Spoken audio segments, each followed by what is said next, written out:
boorasanii siimiti eega taayati siimiti siimiti hiriyaa gosa gamana maaloo har'umaa sittin argitee immoo hiriyaana godhachuu barbaadde siimiti jedhe suruma waa'uma keetanii waa'uma isaa kanas sinitti hima waa'uma isaa tas sinitti hima dhugaan jedhe isuma ka'ee dhaabbate kan gaaf tokko mana koo dhufe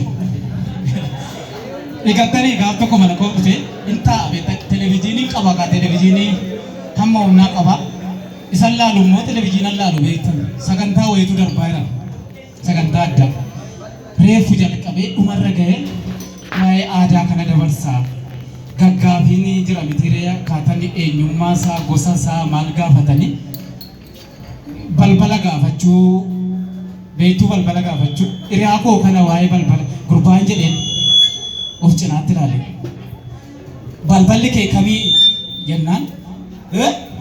balballi kee maalii jedheen isuma kanadha balballi koo laameera dhakaa ture sagantaan biraa jijjiirame sagantaa addaati amma sagantaan addaa immoo waama kunoo samuuna ilaaltanii afaan keenyanii manni amantii haa hojjetu kana dabarsan sagantaa addaa warri dabarsan kuni TV irraa waa ilaalaa jechaa jiranii hiriyaan koo kuni taa'ee ilaaleera gaafa TV irraa darbu ilaa manni amantaa Oromiyaa keessa jiru afaan Oromootiin uummata Oromoo tajaajiluu qaba wanni guddaan wanni gaariin ilaa agartanii Wallagga keessatti afaan manni amantaa afaan Oromootiin erga tajaajiluu jalqabee tureera garuu wanti nu hafe gara giddu gala biyya Oromiyaa kanatti nu hafee jedhanii gaafa walta TV irraa himan fakkeenyaaf manni amantaa Gabreelii, manni amantaa Mikaa'elaa, manni amantaa Maaramii Wallagga keessa tokko yoo hafete malee mana afaan Oromootiin tajaajilu harka rukutadhee ni beektanii mucaan hiriyaa koo achi jiru kun nama cinaa taa'e wayyoo ollaasaa Gabreel jira beektanii bakka inni ture wayyoo Gabreelii Wallaggaa otoo dhufee Gabreelii keenya kan afaan Oromoo barsiisee maal qabachuu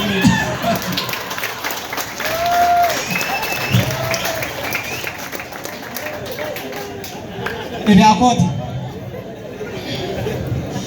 wanni afaanii kun hin dhume wanni afaan Oromootii fi wanni afaan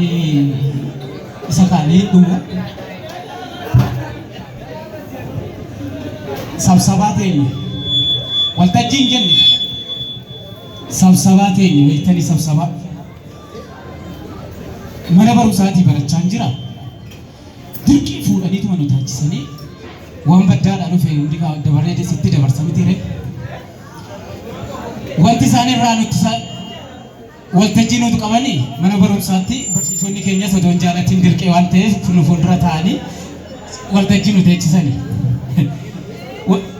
andaawwatii isaa yookaan kitaabni irraa dubbisan afaan Amaaraatiin qophaa'e hundi isaatu mata duree isaa maal jedha beektanii niqinnaaqee jedha niqinnaaqee isuma san takka afaan Amaaraan dubbataa takka isuma deebisanii afaan Oromoo fakkeessanii nutti mani warri waltajjii irraa waan nutti ijoolleen hundi keenya riinni nu qabeerra anallee dabalatee maal ijoolleen riibas hin qabee mee namni qoosaa qabdeen jennaan tokko gabbaree maal jettanii ani qoosaallee hin qabu gaaf hin qabedhe ilaal isini wanni fiddanii dhuftan kun niqinnaaqee jettanii niqinnaaqeen illee inuma naqannaqamaayi inuma naqannaqama hin naqannaqna garuu federaalli killilii naqannaqe killiliini zoonii naqannaqe zooniini qabalee naqannaqee qabaleen immoo barsiisotaa fi hojjettoota qabalee keessa jiru barsiisota keessanii haan naqannaqee isin immoo deebitanii dabaree keessan nu naqannaqaa jirtanii noo asii baanee eenyu naqannaqnaa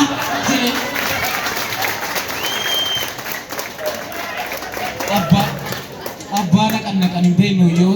sagantaa warraa jalaan xiqqeessuti walitti deebinaa turtii gaariin jedha.